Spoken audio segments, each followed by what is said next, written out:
భారం అంటున్న నిపుణులు. ప్రభుత్వ ప్రణాళిక ప్రకారం ఎల్లంపల్లి వరకు వచ్చే ఖర్చులు 14,000 కోట్లు. దీంట్లో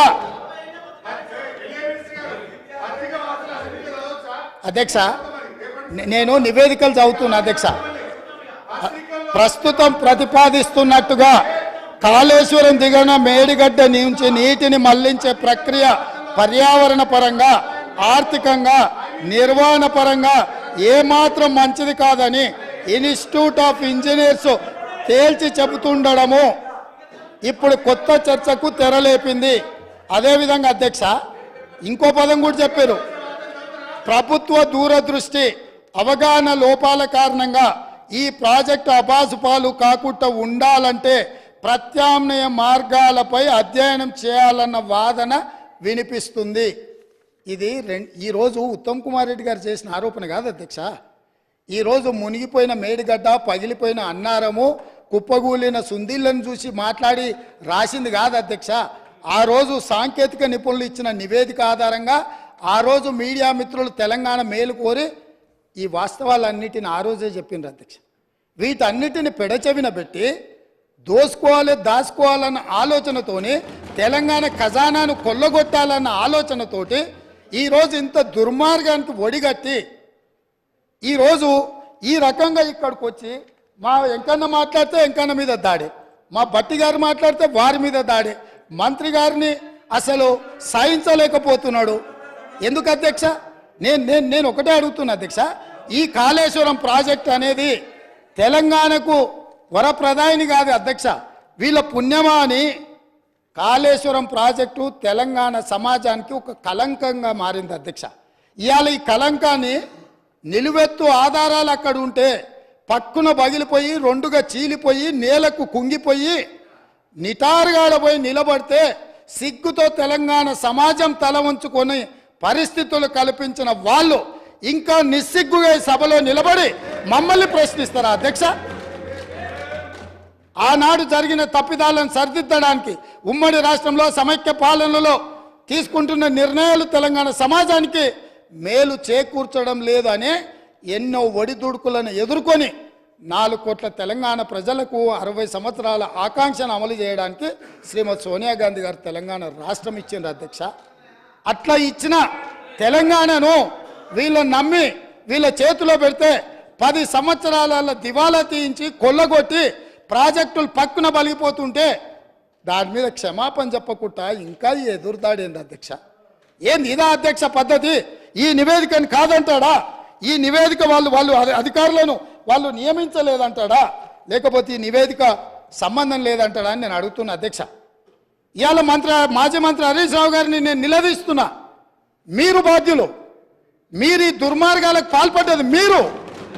మిమ్మల్ని ఎందుకు 2014 నుంచి 18 వరకు మిమ్మల్ని చంద్రశేఖరరావు గారు మంత్రిగా కొనసాగించి 18లో ఎందుకు మిమ్మల్ని మంత్రిగా బర్తరఫ్ చేసిండని నేను అడుగుతున్నా. మీరు ఈ దోపిడీలో ఆ తర్వాత వచ్చిన చంద్రశేఖరరావు ఈ శాఖకు మంత్రి, ఈ పాపాలకంతా వాళ్ళిద్దరు కారణం కాదా అధ్యక్ష? వీళ్ళిద్దరు కలిసి ఈ రకంగా తెలంగాణను మొత్తం చెదలు పట్టించారు అధ్యక్ష. తెలంగాణను మొత్తం దోపిడి. ఇట్లాంటి పరిస్థితుల్లో ఇంకా కూడా ఈ రకమైన మొండి వాదనలు, తొండి వాదనలు వద్దు హరీష్ రావు గారు. జరిగిన తప్పులు సరే, విజిలెన్స్ అండ్ ఎన్ఫోర్స్మెంట్ నివేదికిస్తే వాళ్ళని తిడుతుంది, కాగ్ నివేదికిస్తే వాళ్ళను ఆరోపణ చేస్తుంది, వాస్తవాలని చెప్తే మా మీద దాడి చేస్తుంది. మరి మీరు నియమించుకున్న అధికారులు ఇచ్చిన నివేదికని ఇది కూడా తప్పుడు నివేదికనే అధ్యక్ష? ఇది కూడా తప్పుడు నివేదికనే అంటాడా? అంటే ఎటు పోతున్నాము అధ్యక్ష? మనము ఎక్కడికి వెళ్తున్నాము?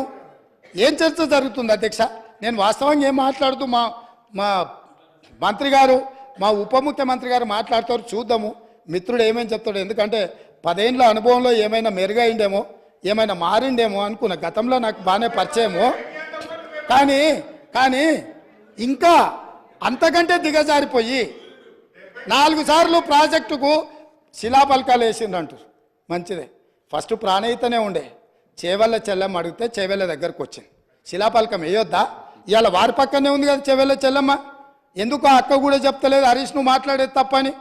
చేవెళ్ళ ప్రాజెక్ట్ ఆగిపోతే అక్కతో పాటు మేము కూడా ధర్నాకు పోయి ఆ లోపలికి దిగినాం కదా.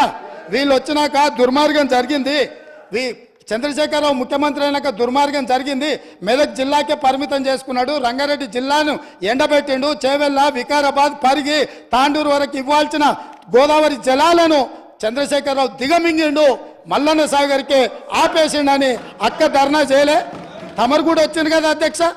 ఇవాళ ఎదురుగ్గా కూర్చొని పచ్చి అబద్ధాలు మాట్లాడుతుంటే మా అక్క మా జిల్లా కోసం మాట్లాడతలేదంటే నాకు ఆశ్చర్యం అనిపిస్తుంది. సబ్జెక్టే ఇది.